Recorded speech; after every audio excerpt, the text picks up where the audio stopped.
क्या आपने कभी सोचा है कि कुरान की तिलावत सुनने के लिए आसमान से फरिश्ते जमीन पर उतर आते हैं, और वो भी ऐसे जैसे हजारों रोशन चराग। आज की कहानी ऐसी है जो आपके रोंगटे खड़े कर देगी।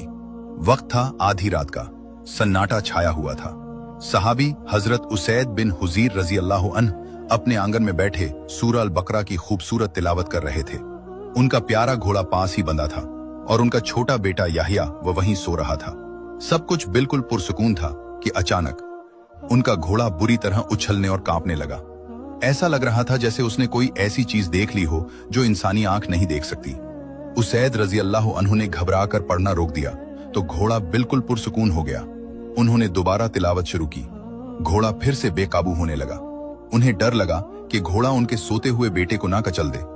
उन्होंने तिलावत बंद की और आसमान की तरफ देखा, और जो उन्होंने देखा वो इंसानी सोच से परे था। उनके बिल्कुल ऊपर एक अजीम और शान बादल जैसी चीज लटक रही थी जिसमें हजारों रोशन चराग जगमगा रहे थे।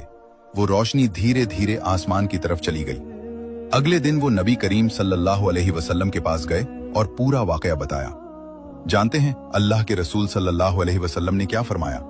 आप सल्लल्लाहु अलैहि वसल्लम ने फरमाया, ए उसैद, वो फरिश्ते थे जो तुम्हारी आवाज सुनकर जमीन पर उतर आए थे। और फिर नबी सल्लल्लाहु अलैहि वसल्लम ने एक ऐसी बात कही जिसने सबको हैरान कर दिया। अगर तुम पढ़ते रहते तो सुबह लोग उन्हें अपनी आंखों से देखते और वो लोगों की नजरों से नहीं छुपते। सोचिए, कुरान की तिलावत में कितनी ताकत और नूर है। अगर इस हदीस ने आपके दिल को छुआ है तो कमेंट में सुभान अल्लाह जरूर लिखें।